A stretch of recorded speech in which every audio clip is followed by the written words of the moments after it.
السلام عليكم، كيف نتوما؟ لاباس عليكم؟ نتمنى تكونوا كاملين بخير وعلى خير، ونلقاكم هذا الفيديو بأتم الصحة والعافية. اليوم كنقترح عليكم هذا الكاشير بدون لحوم، كيجي غني جدا وطبيعي 100%. فتبعوا معايا الفيديو للاخر باش تعرفوا على المقادير وكذلك طريقة التحضير. ولا عجبكم الفيديو فما تبخلوش عليا بالاعجاب وتشتركوا في القناة باش يوصلكم جديد الوصفات. دابا نبداو على بركة الله. في إناء كنوضعو 4 حبات من البيض، يكونوا متوسطين حتى الكبار، يكونوا بدرجة حرارة المطبخ. كنزيد نضيف عليه 2 حبات من الفرماج المثلث أي نوعية بغيتو. يمكن لكم تستغناو عليه، ولكن راه كيعطيه واحد البنة كيجي هائل جدا. فكنزيد حبات من فصوص الثوم، وكذلك ضمة واحدة من بنة البكري، كيجي زوين بزاف. يمكن لكم تستغناو عليه الا بغيتو، ولكن تا هو راه كيجي به زوين اكثر. فكنضيفوا كميه من الملح، كتعرفوا الكاشي راه كيبغي الملح، راه واخا هكاك جاني شويه مسوس ماشي مشكل. ضفت كذلك شويه من الابزار، وكذلك ملعقه صغيره من التحميره اللي هي الفلفل الاحمر، وكذلك نصف ملعقه صغيره من الكمون كيجي زوين به بزاف. وكيبقى لينا القزبرة، فعندي هنايا كذلك نصف ملعقة صغيرة. عندي هاد كاس العنبة، خلطته مزيج ما بين زيت المائدة وكذلك زيت الزيتون. الا ما عندكمش يمكن لكم ديروا غير واحد فيهم اللي بغيتو. المهم انا خلطتهم بزوج بهم درتهم. فكتاخذوا واحد مولينكس ولا بلونجور اللي عندكم متوفر، غادي تطحنوا جميع هاد المكونات مزيان مزيان حتى ينسجموا لكم مع بعضياتهم. فإلا بغيتو تضيفوا ملون ضيفوه، انا راني استغنيت عليه لانه ماشي طبيعي. فعوضته بالتحميره، كثرت هذا. فانتم تقدروا ديروا كذلك الماء ديال الباربه حتى هو على شله، فانا ما كانش عندي متوفر. فراه كيجي اللون ديالو زوين بحالو تقريبا بحال الكاشير كما شفتوا معايا في بدايه الفيديو. كنزيدو الدقيق الابيض، يعني هاد الكاشير راه بالفرينه، راه ماشي لا روز لا حتى شي حاجه.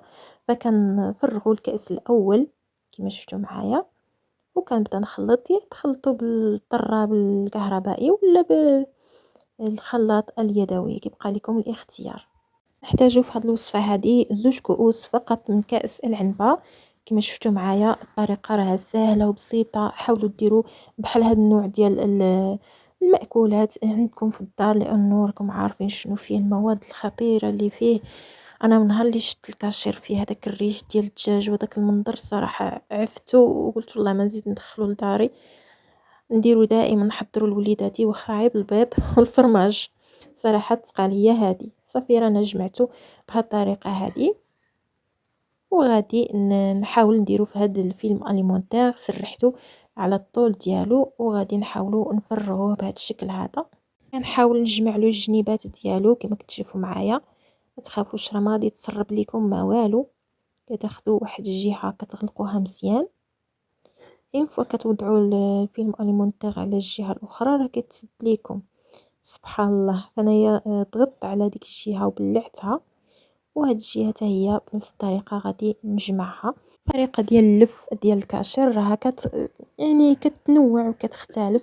نتوما كديروا اللي تجيكم سهله. الا كان عندكم القالب ديال الكاشير يكون من الاحسن. الا ما عندكمش هاد الوسائل هذه، تقدروا ديروا في الكيسان اللي ما يطرطقولكمش في النار.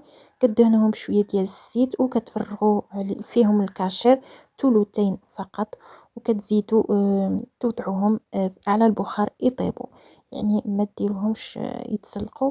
حذاري من هذه الخطوه لانه الماء غادي يرجع عليهم. كما شفتوا معايا انا وضعت الكاشير ديالي في الكيس بلاستيكي المجمد. من بعد وضعت فيه الكاشير على الطول ديالو، درتو في الوسط، ودابا راني كنلف بهذا الشكل هذا باش يبقاو لي هذوك الجنيبات غادي نبلع به. يعني هاد الخطوه اللي درت انا ما بقاتليش كميه من فيلم اليمونتير، فعوضته هاد الكيس البلاستيكي عادي جدا، ما كاين حتى شي اشكال، لانه الطبقه الاولى رانا درناها فيلم اليمونتير. فغادي نحاولوا نلفوها وحنا كنزيروا واحد شويه، وغادي ندورها. انا وجدت حدايا واحد المقص وكذلك الخيوط اللي غادي نعقد بها الجوانب. كي جيت نغلق الجهة الأخرى لقيت الكيس البلاستيكي راه منفوخ شوية، فحاولت نخويه بهاد الفنيتة هادي، وكنحاولوا نضغطوا عليها باش يتقاد لينا هاد الكاشير ديالنا. هو راه الصراحة فيه الخدمة شوية، يعني ماشي شي حاجة، ولكن راكم كونوا أكيدين غادي تاكلوا شي حاجة صحية وطبيعية 100%، خصوصا الوليدات. فكنحيدوا هادوك الزوائد، ودابا غادي هذا هو الكاشير ديالنا. غادي نسيت هاد المرحله هادي، غادي تاخدوا الفنيته اولا المساك ديالكم، غادي ديروا له تقيبات صغيورين بهذا الشكل هذا باش الكاشير ديالكم يتنفس وما يطرطق لكمش اثناء الطهي ديالو. فغادي ناخذ هاد الفيلم الومنيوم، غادي نلف على الكاشير ديالي بهذه الطريقه هذه، ونحاول نجمعه مزيان مزيان بهذا الشكل هذا، ونجمع جميع الجوانب بهذه الطريقه هذه. صافي مباشره غادي نوضعوه على في الكاسرول. درت الكاسرول تقريبا نص الماء ديال الكاشير ديالنا، درتو يغلي، عاد ضعت فيه هاد الحبه ديال الكاشير. المده ديال الطهي ديالو هي 45 دقيقه او حتى لساعه، ما تفوتوهاش. كتبقاو يعني كي تفوت نص ساعه غادي تقلبوا الكاشير ديالكم من الجهه الاخرى باش يطيب لكم، يعني هذيك الجهه اللي كتكون الفوق غادي تقلبوها تردوها للاسفل باش حتى هي طيب لكم تكمل الطياب ديالها.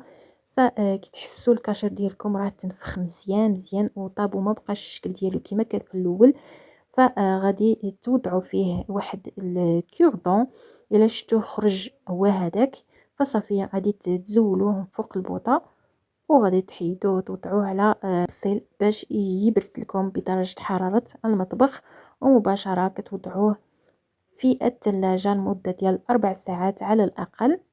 ولا بغيتو يمكن لكم توضعوه ليلة كاملة كما كندير أنا في العادة، كنخليه ليلة كاملة عاد كنستهلكوه. فكنحيدو له هذاك الفيلم اليمونتير وكنبداو نقطعوه شرائح رقيقة. هذاك الاول راه كيكون شويه مكمش، راكم عارفين كان مجموع بالكيس بلاستيكي، راه جا ولدي وكلاه كيموت كيحماق على الكاشير اللي كنديروا له.